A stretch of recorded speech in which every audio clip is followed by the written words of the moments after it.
Итак, дорогие друзья, все вы, вероятнее всего, задавались вопросом, кто такие были авары и как они появились на Кавказе. Являлись ли предки современных авар автохтонами Кавказа, или же они все-таки откуда-то сюда прибыли? Какова была связь авар Кавказа и аварского каганата в Европе в Средневековье? Какова была связь аварского, хазарского каганатов, царства Сарир, в IX веке? И откуда в этом же веке появляется русский каганат?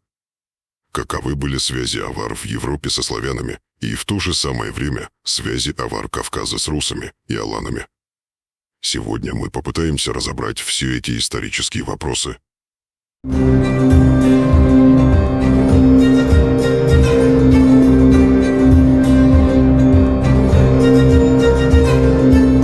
Существует предание, что территория современного Дагестана была заселена предками современных авар еще в VI веке до нашей эры, то есть 2700 лет назад. И это заселение следует связывать с присутствием в то время скифов на Кавказе.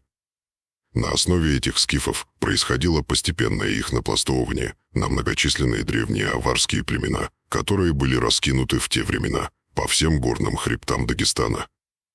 Таким образом, в формировании ранних авар на Кавказе скифы сыграли исключительно ведущую роль. Именно на Северном Кавказе, как писал исследователь истории скифов Виктор Гуляев, оказались сосредоточены памятники, ближе всего связанные с событиями начального периода скифских походов, и, видимо, какая-то часть скифов слилась с местным северокавказским населением. В истории Грузии также говорится, что скифы со стороны главного Кавказского хребта многочисленными ордами вторглись в Грузию и Армению, опустошили эти страны и вернулись обратно на Северный Кавказ. Позднее скифы образовали на Северном Кавказе два царства. Одно на Тереке, до западной оконечности гор, который находился под владычеством Обоса, сына царя скифов. Сегодня эта территория от современной Ингушетии и до Абхазии и Краснодарского края. А второе царство находилось на востоке, под управлением двоюродного брата скифского царя с центром в Хунзахе. С подданными первого связывают современных осетин, а вторых с царством хуннов на Кавказе или предков современных аварцев. В дальнейшем откуда местное население начало расселяться дальше, по территории современного Дагестана, и далее за ее современные пределы. Следует также напомнить, что речь идет о времени, ближе к началу нашей эры.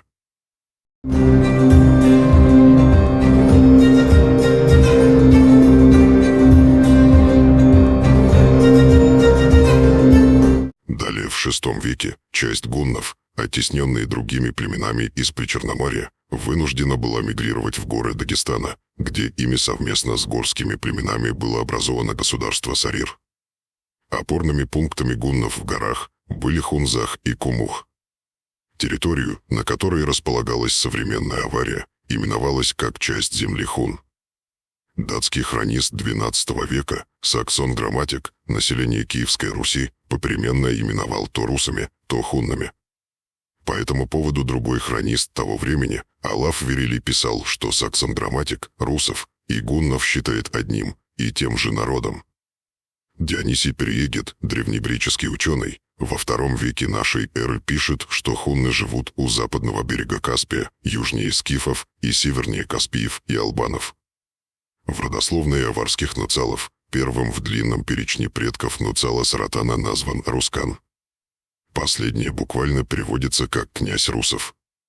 Также правители авара, которые были из рода этих русов, получали доходы с зависимых владык, владений и земель, и жителей всего Дагестана, а также с огромной территории далеко за ее пределами, от Черкас до Шамахи. Также писарь имама Шамиля из селения Чох указывал, что аварские правители Хунзаха были пришельцами с севера, из племени русов. Далее он сообщает, что главнейшими из дагестанских царей были аварские, избрание которых было совершенно сходно с избранием русских царей. На троне аварском не восседал никто, кроме как кто-то из рода их первых правителей, до его пресечения в мужском или же женском колене, так как это известно и подтверждается сохранившимися рукописями и преданиями. Если бы прекратился род аварских царей, то на престол должен бы был избраться представитель правящей династии из царей русов. В хронике «История Ирхана» также говорится, что правители Авара упомянуты как чистые русы. Если аварский правитель Саратан жил в первой половине XIII века, то его предок Арускан попадает на VII век, в период до арабского вторжения на Кавказ.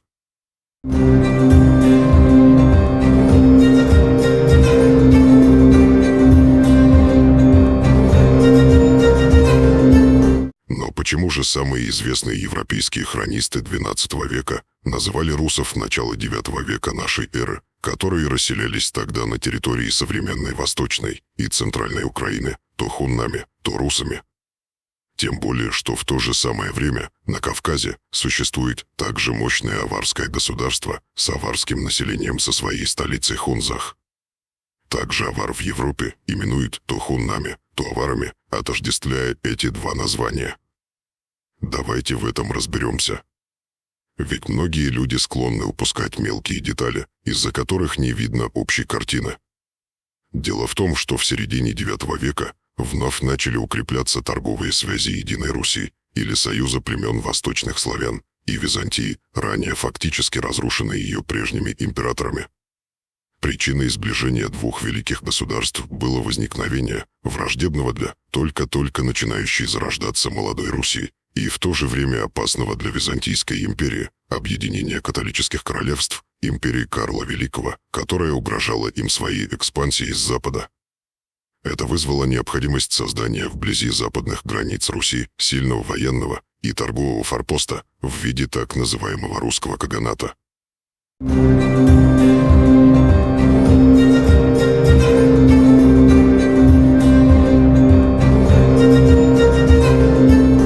где же именно находился этот русский каганат? И самое главное, кем именно было положено начало этому промежуточному, как следует полагать, древнему русскому государственному образованию, который упоминается в различных исторических источниках, между упадком под давлением франков, некогда могущественного аварского каганата, и возникновением крупного славянского государства под названием Русь.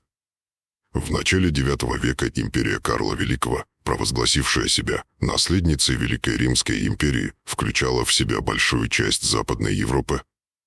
Империя франков Карла Великого, возможно, также была образована, в том числе и для противодействия влиянию молодой Руси, и главным результатом дальнейшей ее экспансии было уничтожение в 823 году тесно связанного с Русью аварского каганата, которое включало в себя земли почти всех западных славян и собиравшего дань по всей Западной Европе.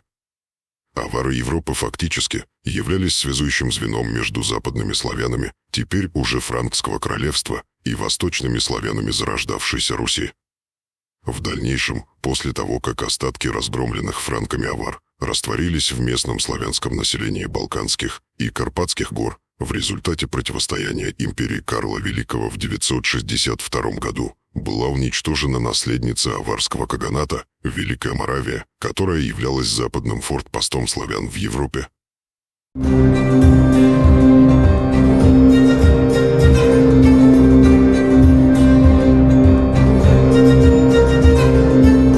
Итак, Карл Великий наносит смертельный удар аварскому каганату, под чьей властью находились многие славянские племена Центральной Европы. И, воспользовавшись упадком каганата, в 804 году болгарский хан Карум подчинил почти всю юго-восточную окраину бывших аварских владений в Трансильвании и Панноне. Таким образом, занимаемую некогда аварами территорию разделили франки и болгары. После 827 года граница между ними прошла по Среднему Дунаю. Болгарское вторжение стало дополнительным фактором, побудившим аварскую знать искать у франков покровительства и защиты. И уже в 805 году новоокрещенный аварский Каган Теодор предстал перед императором франков в Ахене и получил от него во владение область с центром в Саварии, что сегодня является одной из областей Венгрии. Теперь это были жалкие остатки некогда обширной аварской державы. В дальнейшем сыновья аварского Кагана Теодора, Авраам и Исаак, вместе с крещением принимали на себя обязательства франкских вассалов. Одно из последних документальных упоминаний аваров относится к 822 году, когда их делегаты появились на съезде в Франкфурте. Последние остатки автономии аварских владений ликвидировал император Людовик Благочестивый в 828 году. Спустя полвека Панонию уже займут венгры и ассимилируют остатки ее прежнего аварского населения. Аварская кровь по-прежнему течет в жилах современных обитателей этой страны и составляет важную часть их исторического наследия. Озлобление же франков против авар было настолько сильным, что в течение последующей четверти века аварское неассимилированное население было почти полностью истреблено. Дворец Кагана и аварские укрепления стерты с лица земли. На 16 телегах была вывезена в город Ахен, захваченная у авар, огромная добыча. Сокровища авар, накопленные за несколько столетий грабительских походов, позволили Карлу до конца жизни не экономить на строительстве своих дворцов. Часть добычи он раздал своим приближенным, а также пожертвовал Папе Римскому в Ватикан и различным храмам и монастырям.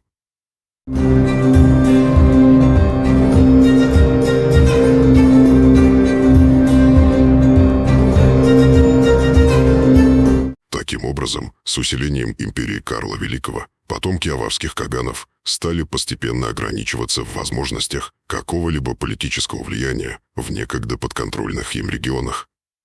Более того, множество дальних и близких родственников каганских правящих родов растворились в многочисленных, за период более чем 200 лет присутствия в Европе, династических браках между местными славянскими княжескими родами, а другая же часть стала на различных льготных правах сюзеренами франков и получала в правление небольшие провинции огромного франкского королевства. Со временем, впрочем, они также ассимилировались, слившись с местным, хотя и дворянским населением, и став франками, то есть по сути германцами. Но все же 2 века аварского господства в Европе не прошли бесследно. И авары, а вернее династия аварских правителей, оказалась достаточно живучей. Аварский правящий титул Кагана по-прежнему источал обаяние могущества и власти. И вот уже в начале IX века глава некого рода северных русов, в лице вероятнее всего одного из аварославянских потомков каганов, на острове Рюрген принимает в присутствии наблюдателей от короля франков и Ватикана титул Кагана русов. Далее, после около более 20 лет существования русский каганат плавно преобразовался в так называемую Киевскую Русь и значительно увеличил свои владения благодаря объединению значительных племен северных и восточных славян.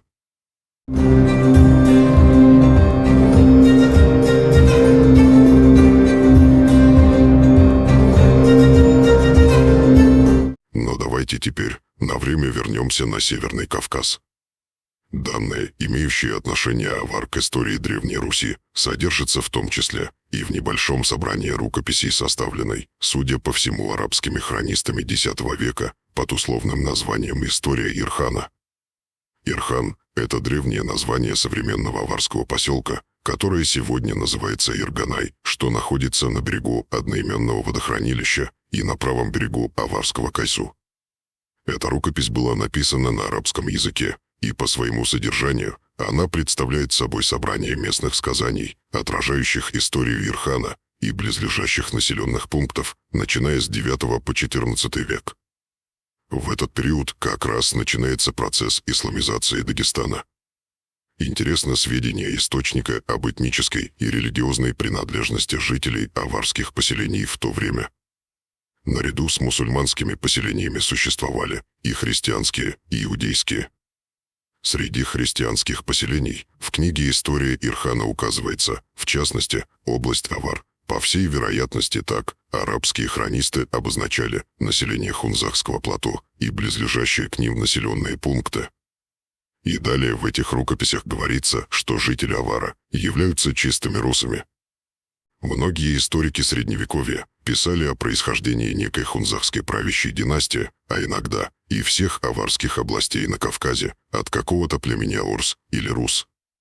В родословной аварских нуцалов в исторической хронике Тарихи Дагестан первым в длинном перечне предков после правителя Сураката назван Аурскан или Урускан, как уже говорилось выше.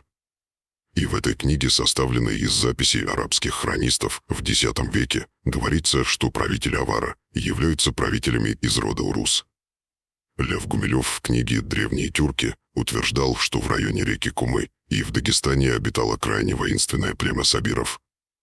В VI веке сабиры частично переселяются в пределы закавказской части Албании, в долину реки Алазань. Далее, на основе анализа всех известных данных, он приходит к мнению, что аорсы и сабиры – это одно и то же племя, жившие на Северном Кавказе и в Закавказье. Также аварские предания говорят, что аорсы или сабиры жили в долине Алазани к востоку от Телави и на Терско-Сулакской равнине. Характерно, что лакцы, соседи современных аварцев, называют их яруса, что также означает аорсы или русы.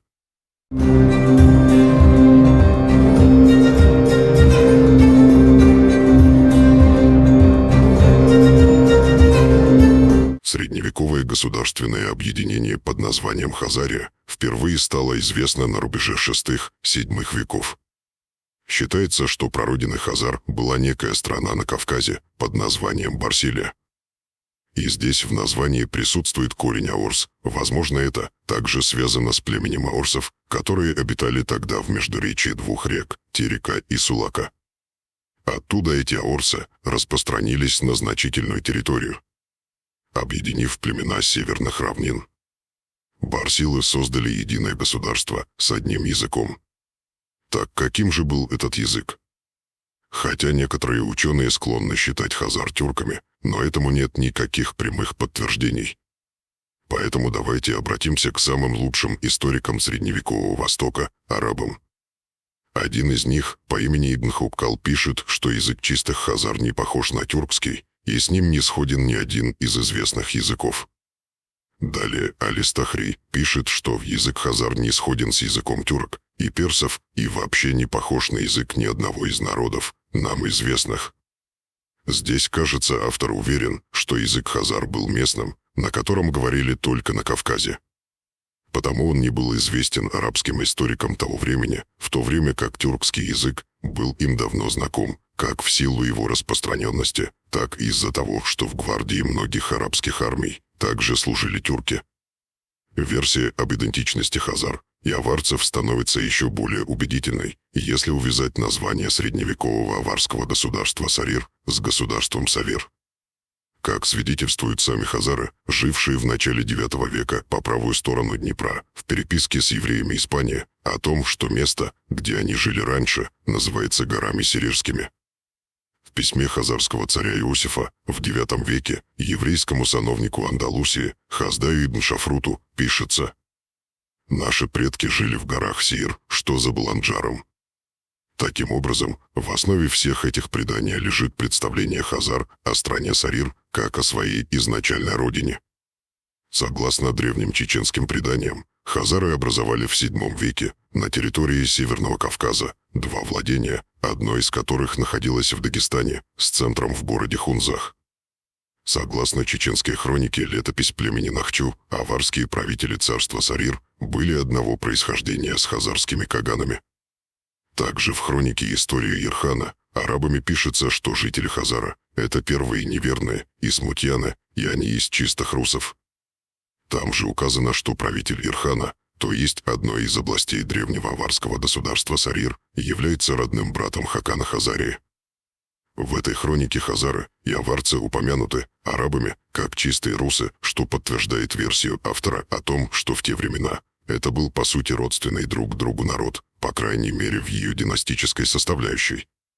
Далее приведем мнение авторитетного ученого Льва Гумилева по этой теме. В книге «Древняя Русь и Великая Степь» он пишет, что хазары, живущие на Волге, раньше обитали в низовьях Терека и Сулака.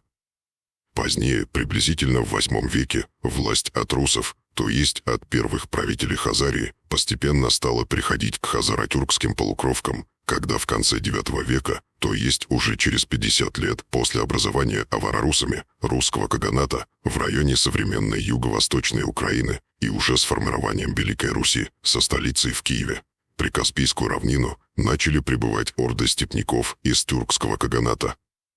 Далее он пишет, что поздние хазаро-тюрки IX века были монголоиды, в то время как ранние хазары VII века были европеоиды кавказионного типа. Таким образом, можно подвести некий итог, где получается, что этнонимы сабиры, аорсы и хазары являются частями более древнего племени хунз. Все это вышесказанное говорит о верности версии древней грузинской летописи Картлес-Цвихоба о том, что хунзахцы, или хуны, пришли на плато Горного Кавказа с равнин Северо-Восточного Кавказа, и это переселение происходило задолго до начала нашей эры. По сведениям древних авторов, среди аварских правителей в VI веке на Кавказе был один правитель по имени Авар. В грузинской летописи Картлес-Цвихоба сказано, что во время правления в Восточной Грузии Гурама Курпалата сюда, с Северного Кавказа, переселились авары, которые со временем подчинили себе население этого региона. У этих авар возникла война с Гурамом Курпалатом, в ходе которой посредником между двумя враждующими сторонами выступил император Византии Юстиниан. После примирения часть авар из Тануса и Хунзаха расселилась в горных ущельях современной Кахетии и Иретии. Самые же знатные из тех авар поселились на княжеских правах на территории Тушети и Хевсурети, и именно от них произошли эретинские и кахетинские цари, а также многие другие представители картлийской знати. Со временем эти авары смешались с местным населением, утратив национальную идентичность.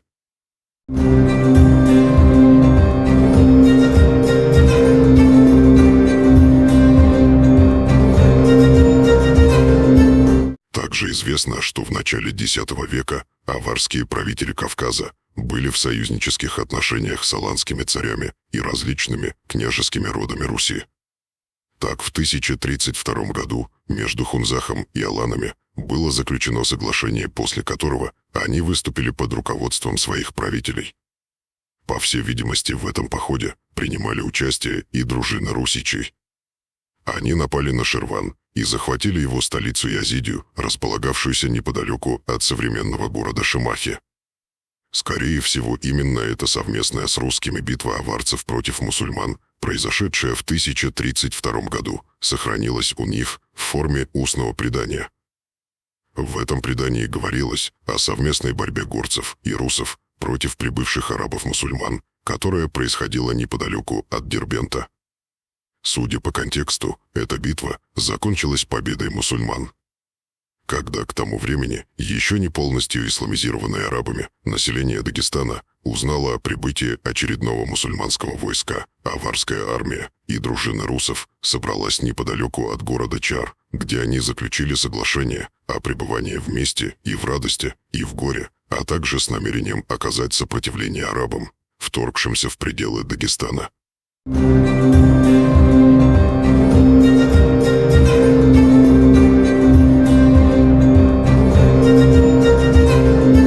Главу русов, именуемого Хаканом, который в 828 году с делегацией прибыл к императору, летописец Франкской империи величает королем.